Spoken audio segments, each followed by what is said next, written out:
In this experiment, we'll be determining the molar mass of oxalic acid. This is oxalic acid. This is the chemical formula for oxalic acid. Alright? And its water of crystallization. We'll also be determining its water of crystallization using potassium permanganate. This is potassium permanganate. Alright? So essentially, this is not acid-base titration. It's a redox reaction which involves the transfer of electron, all right, between these two chemical species. And before we go into that, molar mass determination of oxalic acid. What is molar mass? That is mass in gram per mole of a particular substance. So molar mass, let's say mm, is equal to mass concentration divided by molar concentration. This is actually the formula to determining the molar mass of the oxalic acid. So definitely you'll be able to derive your mass concentration, which is in the units gram per dm cube, and molar concentration is mole per dm cube. So with this unit, you should be able to easily know how to go about getting your mass concentration and your molar concentration. Of course, molar concentration you derive it from the titration. Alright, so the unit for molar mass is gram per mole. Don't miss to always put the unit once you've calculated the molar mass of the oxalic acid. So now let's go back to redox reaction or redox titration, for which this particle is based on. So unlike neutralization reaction between acid and bases, okay, we need what's it called, an indicator. But in redox reaction, we don't need an indicator. No indicator is required. Okay, in a case between potassium permanganate and what's it called, the oxalic acid, okay, the potassium permanganate is colored.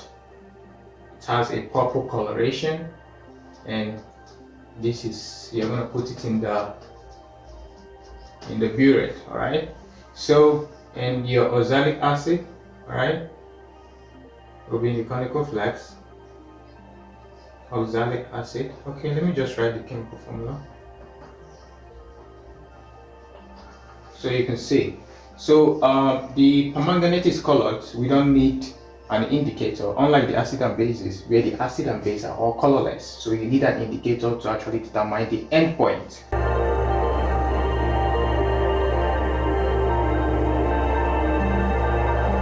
So definitely we should be able to make use of that as an indicator. So we don't need an indicator for the redox titration. And now we have to understand that the process is actually redox titration. Why is it called a redox titration? Now we have two processes that occur, and that is why it is called a redox titration.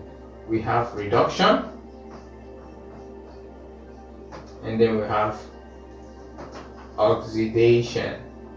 Now just remove this, remove the oxidation, remove the edation. All right, so we have REDOX. You see, that is why we say it is redox. That means reduction process and oxidation process occurring in the titration. All right, so which actually involves the transfer of electrons. I'm going to show you guys an example, but before that, let's define some things you need to know about reduction and oxidation. All right, now in this particle, potassium permanganate is actually serving as our oxidizing agent, OA. What is an oxidizing agent? You have to know that an oxidizing agent causes oxidation. It causes oxidation, right? And what is oxidation, if you are asked? Oxidation is just an increase in oxidation state. So I'm going to just put plus OS. So it means increase in oxidation state. It also means the addition of oxygen. Can you see? So that is oxidation. All right, and it is also a process.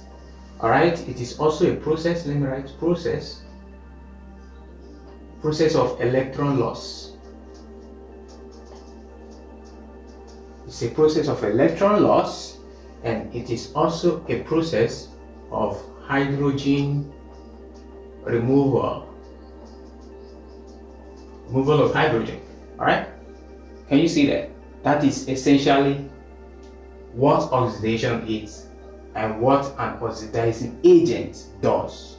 As an oxidizing agent causes oxidation, which is addition of oxygen and the increase in oxidation state, and it's a process of electron loss and hydrogen removal. Now, what is a reducing agent? Just the opposite of this. So, and our oxalic acid is serving as our reducing agent. So, what is a reducing agent? It causes what? This causes oxidation. A reducing agent causes reduction. Can you see that? Now, reduction, what do you mean? This is increase in oxidation state. Reduction is decrease in oxidation state. And the removal, here it is the addition of oxygen. Here it is the removal of what? Oxygen. And reduction is a process, of course. What is the process? Electron gain. Electron gain, can you see that? Here is an electron loss. So hydrogen removal, addition of hydrogen. So we have hydrogen addition. Alright, so with this illustration, you should be able to know what an oxidizing agent is, what it does in a reaction.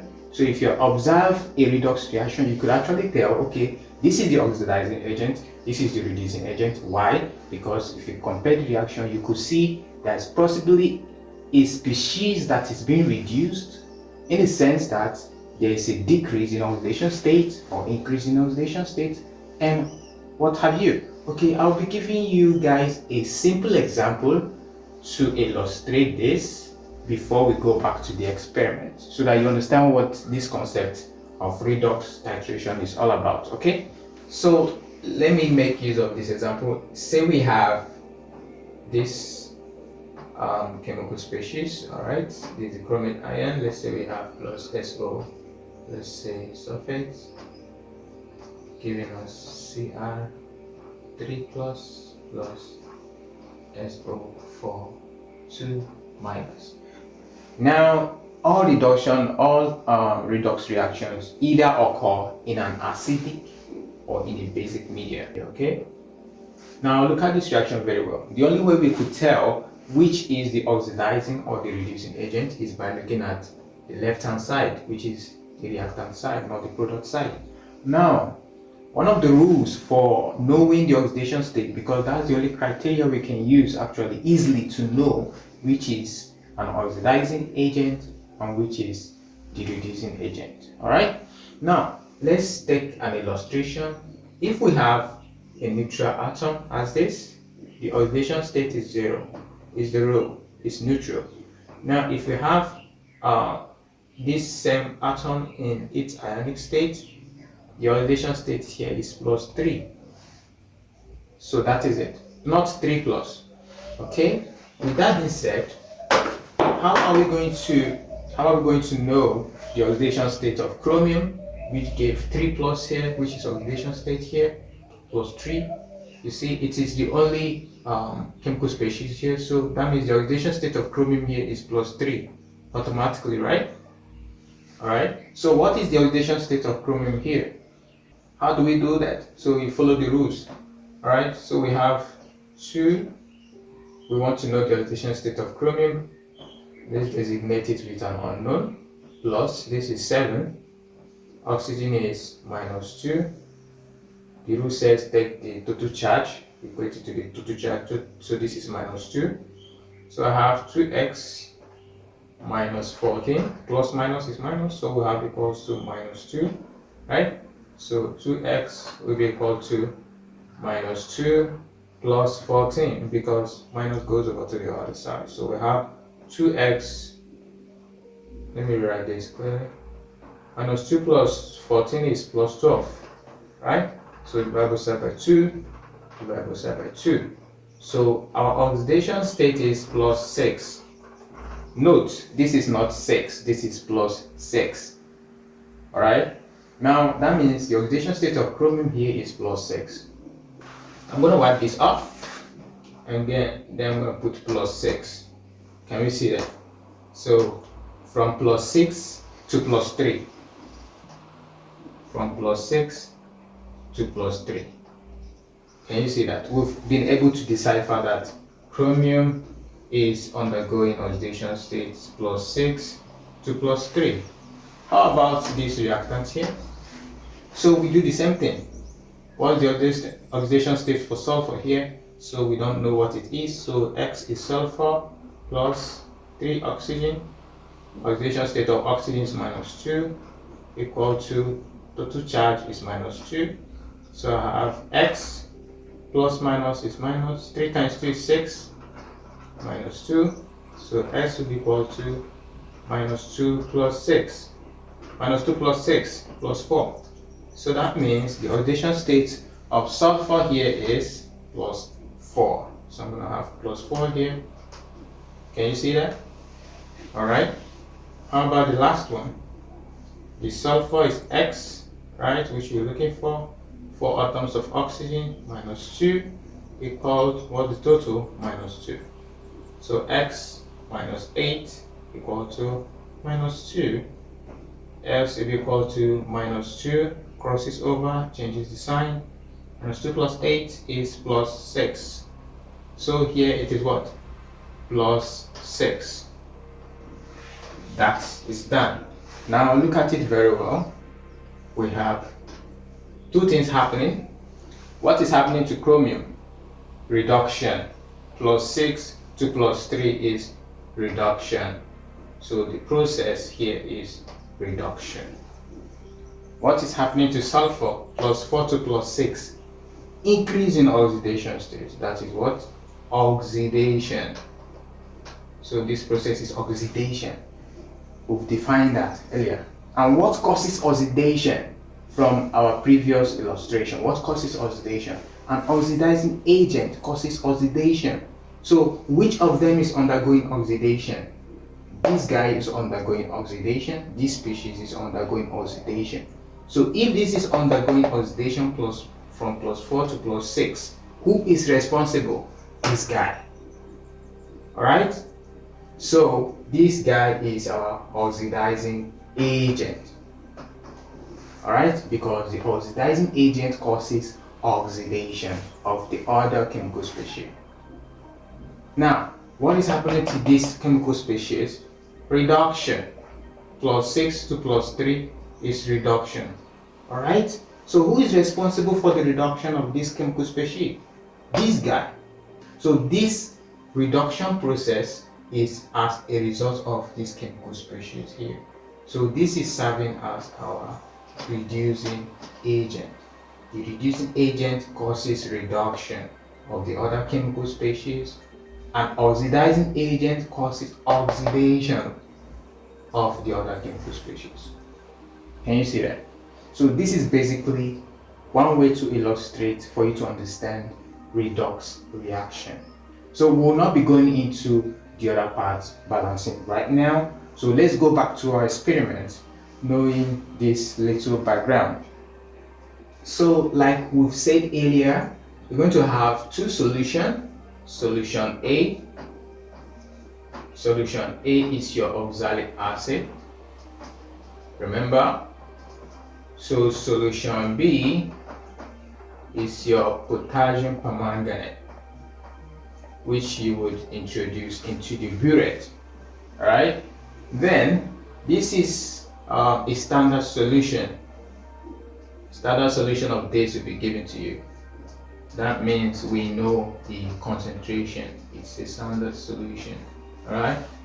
So that means when you mount your experimental setup, what goes in here is your solution B, that is potassium permanganate. It is colored. I think we've explained that earlier. So what you pipette into your conical flask is your oxalic acid. This is oxalic acid. Alright, now this potassium permanganate will be acidified, alright, and will be acidified just to prevent oxidation. We don't want the oxidation. Now look at this. Let me show you a little illustration. Alright, the ionic form of this is K plus KMnO4 minus. Okay, so these are the ions that make it up. So now if you look at this very well, we are acidifying potassium permanganate to prevent the oxidation of this anion here, and we don't want it to form manganese oxide. We don't want this. Okay, we don't want this.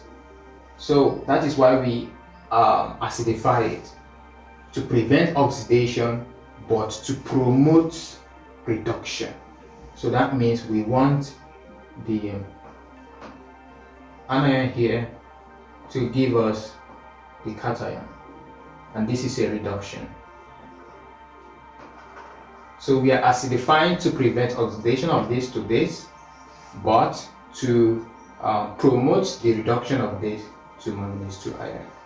Alright, so basically what you need to know, apart from the whole stuff we've talked about, is how to balance redox reaction. I'll give you the rules to balancing redox reaction. Alright, so there are 4 things you have to look at in any redox reaction for you to balance it well.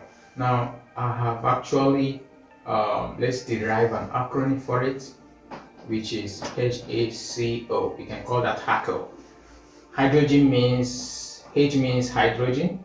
Alright, you have to balance the hydrogen atoms. Alright, then you have to balance the individual atoms. Alright, the atoms involved. Okay, then C means you have to balance the charge. Alright, O means you have to balance oxygen. If oxygen, so either of these 4 present has to be balanced. Alright, you have to balance, check them very well. And how do you balance them? Now for hydrogen atom, for hydrogen, if you want to balance hydrogen atom, you balance hydrogen atoms with a proton. So you balance hydrogen atoms with a proton if the process is in an acidic medium, just like in this experiment. Alright, some acids are being used to acidify. You have to know why some acids could be used and some cannot be used. Some can actually oxidize, some can actually react with the system. So that is why some acids are not favorable and cannot be used in redox titration. So some can be used, some are suitable, some are not. Okay, so when you're balancing hydrogen, you balance it with a proton for an acidic medium. But if it's in a basic medium, you balance hydrogen with a hydroxyl ion. This is for a basic medium, if the process is being taken place in a basic medium. So now you balance the individual atoms just the way you balance your normal reaction, add whatever you want to add, the values and all of that. You have to balance the individual atoms. You have to balance them, right? So you have to balance the charge. You have to take the total charge. And don't forget, for a neutral atom, alright, charge is 0. I will give you an example. Manganese is 0, but manganese 2 plus is plus 2. This is just an example. So you have to balance the charge. You have to look at the charges present, alright? Then you have to balance oxygen. Now, if you're balancing oxygen, whether it is taking place in an acidic or a basic medium, you balance oxygen with water molecule. So that means 1 atom of oxygen is 1 molecule of water. So you balance oxygen with water molecule. So these are the 4 laws you should always be looking at each time you are balancing a redox reaction. If you have this one in your mind, you can do anything. You can balance any redox reaction.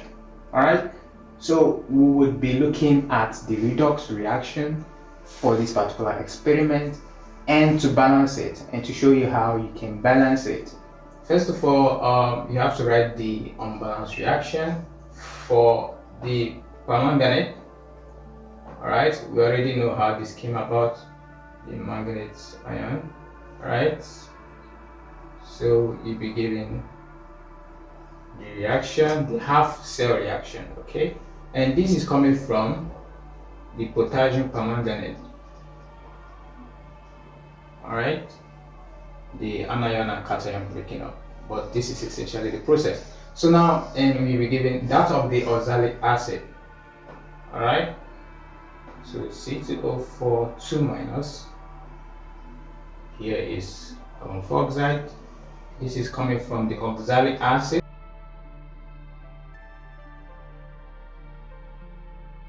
And don't forget, this process is occurring in an acidic medium, meaning whatever we are making use of to balance has to be a proton. Okay, so and another thing is, once you've looked at this is the reaction, the first thing you're supposed to do or you're expected to do, this is treat them individually. Let's take this as our A and this is our B. So let's balance this first, then we come over to this, then we balance it. Then we compare both reaction and equalize everything. So for the first reaction we have the manganese ion given this. Now if you remember the rules I've given you guys earlier, so we have this. Essentially on the left hand side we have an oxygen, right hand side we have no oxygen. So how do we balance oxygen? The rule says balance oxygen with water molecule. How many atoms of oxygen? 4 atoms of oxygen. So on this other side I'm going to add 4 water molecule. And if you notice, excuse me, let me extend this a little. Alright, if you notice, we've introduced hydrogen while balancing for oxygen with the water. So what it means is that we have 8 hydrogen atoms. How do we balance hydrogen? In an acidic media, we balance hydrogen with protons. So on the other side, to balance this hydrogen on the right side, I'm going to add 8 protons. 8 protons. So this is what I'm going to have. Now if you look at it very well, you tend to look, the number of atoms, are they balanced? Manganese 1, 4 atoms of oxygen, 4 atoms of oxygen, 8 hydrogen, 4 times 2, 8 hydrogen. So it's balanced. So can you see that? Now the next thing we are going to check is the charge. Is it balanced? You have to check those 4. Alright, you have to check the charge. Now on the left hand side, what is the total number of charge? On the right hand side, what is the total number of charge? Here, for this chemical species, it is -1, right? Here it is 8 plus, this is +8. Here we have +2. This is a neutral molecule, right? So we have a 0 for the oxidation state. -1 plus 8 is +7. That means we have +7 here, we have +2 on the right hand side. You see, this is not balanced. We have to balance them. So to balance the charge, we add electrons. Alright, you add electrons to the side that is more of the charge, that's having more of the charge. That's where you add the electrons. You don't add it here because the electrons is already negatively charged. So the electrons is to reduce the charge. So I'm going to add how many electron am I going to add on this side to get us to 2? I could add 5, right? So that means 7 plus 5 electron, and electron is negative, so it's 7 minus 5, which is 2. So what I'm going to have is, I'm going to add 5 electrons here. So I can rewrite this to be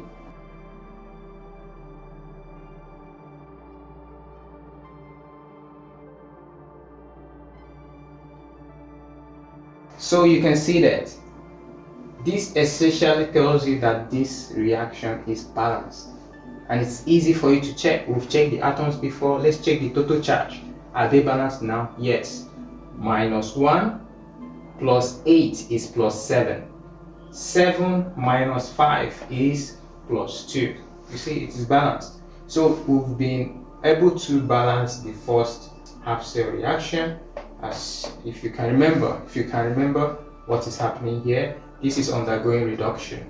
Once you calculate the oxidation state here, you get to realize the oxidation state of manganese here is +7. So +7 to +2 is reduction. Who is responsible? This guy. This is a reducing agent, oxalic acid. Potassium permanganate is an oxidizing agent. Reduction, oxidation. So this is the oxidizing agent. This is the reducing agent causing the reduction of this. This is the oxidizing agent causing the oxidation of this. So we've been able to balance the A. How do we balance the B? We're going to write this separately and keep it somewhere. So this was the first half cell reaction we balanced. The second one is this, right? Giving us carbon dioxide, right? So essentially, how do we balance it? This is quite easy. We have oxygen on both sides already. So we have 4 atoms of oxygen, right? Here we have 2. So if I add 2 here, it's going to be 2 times 2, which is 4 oxygen. Thereby making 2 carbon. You see, the atoms are actually balanced. How about the charge? The total charge here is -2. The total charge here is 0, no charge. How do we balance the charge? You add the number of electrons to the side having more charge. 0 is greater than -2, so you're going to add more electrons on the right hand side. So how much of electrons am I going to add? 2, because each electron is negative. 0 minus 2 is -2. So in that way, this is balanced, right? So having balanced both A and B half cell reactions, we are now supposed to get the total net reaction. And how do we do that?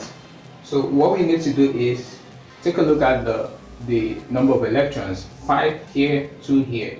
Multiply the number of electrons on this reaction with the one at the top. So here is going to be times 2. Here is 5 electrons. I'm going to multiply this by times 5. If you notice, to do this, look at the number of electrons and multiply as a factor. Alright? So once we do this, here is going to be multiplied throughout. 2 times this, we have 2, right? 2 times 8, 16. 2 times 5, 10. 2 times that one, right? 2 times 4, 8. So 8 water molecules. Can you see that? So multiply 5 by all of them. So this is going to be 5 oxalates, 2 minus, plus 5 times this, 10 carbon dioxide, plus 5 times 2, 10 electrons. Alright, so sorry, this is supposed to be an arrow, right? Now, what you look at is which of them can cancel. 10 electrons can cancel 10 electrons. What else can cancel? Nothing else. Alright? So what I'm going to do is I'm going to write everything, every chemical species on the left hand side, then show them on the other side for the product. So I have 1, 2, and 3 on the left hand side. So I have 2, right, plus 16, plus what else? This is also on the right hand side. So I have C2O4, 2 minus, with an arrow. All the products now, having written all the reactants. So I have plus water,